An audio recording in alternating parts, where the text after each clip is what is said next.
Q&A tag part 2. Who is excited? So here I have some questions in front of me and I'm going to be answering them. Yay! Okay, let's get straight to this. And if you're not yet subscribed, what are you waiting for? What are you waiting for? Just tell me. And if you're a returning subscriber, thank you so much. Thank you so much. You're the real OG, man. And don't forget to like, comment, share, and subscribe. Thank you. Straight to the questions. The first one says, what's been your most embarrassing moment? I think this was when, okay, it's in uni, yeah.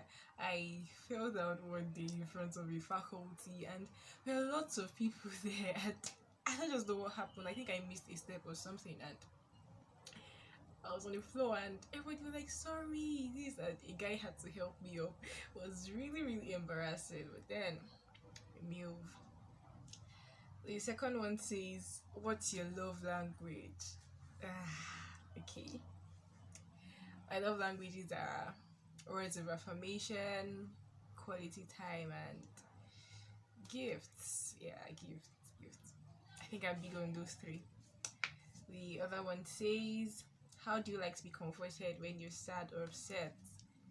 I think I just want to know that someone is there for me and so that I'm not alone. Sometimes I just want to be alone actually, but a lot of times I want the person to be present. Like I want someone to be present for me.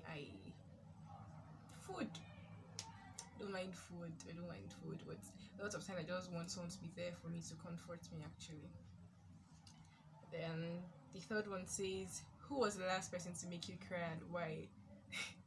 I made myself cry, and for reasons I would like to keep to myself. The next question says, have you ever been bullied? Yes, I have. But throughout my secondary school, my primary school, I was bullied. It affected my self-esteem. I could not do things on my own. I constantly sought validation from people because I just felt like people had to tell me what to do because those who bullied me were making decisions for me, and I could not stand up for myself to say, okay, yes, this is what I want and this is what I want to do. No, they constantly made decisions for me. They constantly told me what to do. I constantly had to lie against myself. It wasn't something nice, but I'm glad I'm in a better state now. The next question says, what do you do when no one else is around? I sleep. Sometimes I sleep, sometimes I'm on my phone, sometimes I read. I'm always alone because I just enjoy being alone. So when anyone's around, I'm maybe sleeping on my phone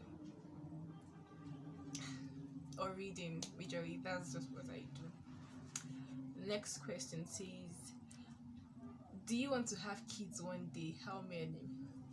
Of course I want to have kids. I love kids. Though they are drama, so I love kids, and I would love to have probably 2 to 3, no more than 3, actually, no more than 3. So the next question says, what's the worst you've ever been physically hurt? Okay, I think there was this time I was in secondary school, and then our neighbors were changing their roofing sheets. So I was just coming back from school, and I stepped on it, and it was a new roofing sheet, and it just cut me really deeply in my leg, and it had to be stitched. I think that's the most I've been hurt physically. So the next question says, if you could change one thing about yourself, what would it be? I don't know. I'm a work in progress, so I don't think I would really want to change anything about myself. Instead, I would want to work on myself. Yeah. So the next question says, do you believe in soulmates? This is kind of a tricky question. I don't believe in soulmates. I don't believe in soulmates. I believe love is a decision.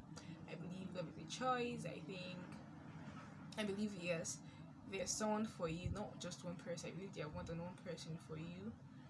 More than one person, more than one people, whatever, for you. But I believe you work it out. It's not like someone's just going to be perfect for you. It's not like someone's just going to come and like you're nice and shining armor. No. No. So the next question says, when you can't sleep, what keeps you up at night? I'm mostly pressing my phone or chatting. It's the absolute love of my life. Okay. Next one says, what's the last lie you told?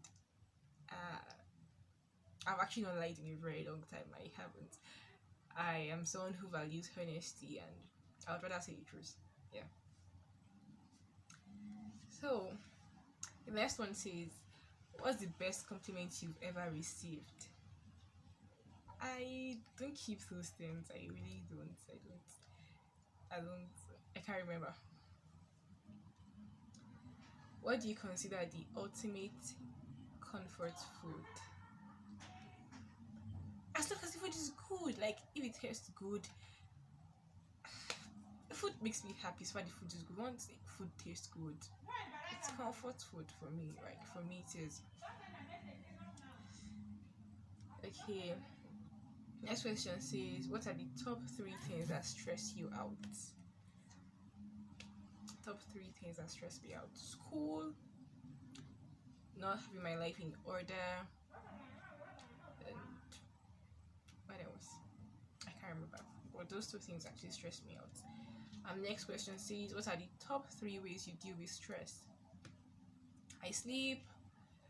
I watch YouTube videos. I enjoy watching YouTube videos. I'm not that big on movies, but I think now I'm getting into watching movies. But most time I just sleep or watch YouTube videos. That's it for me.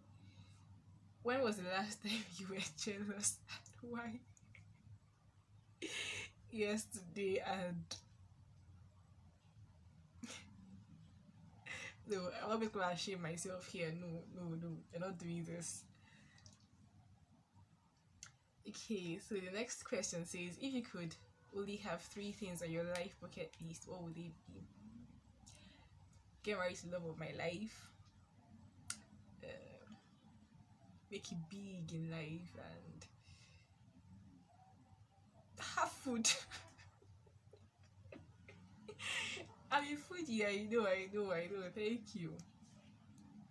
So the next question says, what's the worst decision you've ever made? I think there are lots, but majorly I would say settling for less. Like, I've settled for less a whole lot. I have settled for things I did not want. I have not considered myself in some of my decisions, so I would say settling for less and probably not knowing what I want and just going for anything. Yeah. So the next question says, have you ever experienced a friendship breakup? What did it teach you? Yes, I have experienced friendship breakups more than one, and it just taught me that not everyone is going to stay. It taught me to enjoy the moment, and personally I learned that I shouldn't be too attached. Like, I noticed that the energy I was giving wasn't what was being reciprocated. The way that I felt about these people, what they meant to me wasn't what I meant to them, and it was just like it wasn't mutual, so to say. And I was really attached, and our values and how we think about friendships are actually very different. So I learned to look out for people who have the same perspective as me concerning friendships, and I learned to study people's energy, like the energy they give to me. I learned to study that. So the next question says, who was your first friend and are they still in your life? My first friend was Camila. We used to be neighbors and we attended the same primary school, but we lost contact a very long time ago, and I don't know where she is anymore. We haven't talked in years. The next question says, would you ever consider being in a long distance relationship? No, a big no for me. Please, I'm a woman of love, and I just want my partner present. I want my partner around me, so no, it's a big no for me. Then the last question says, do you feel that you have a healthy relationship with social media? To a very large extent, I would say yes. I don't compare myself. I don't. It does not affect my low self esteem. It does not affect my self esteem. It does not affect my self esteem. Yes, so I would say yes. I, to a very large extent, I do. Not perfectly, but I do. So thank you so much for staying till the end. If you did, don't forget to like, comment, share, and subscribe. And if you're not subscribed, please, please subscribe. Thank you, and see you in my next one.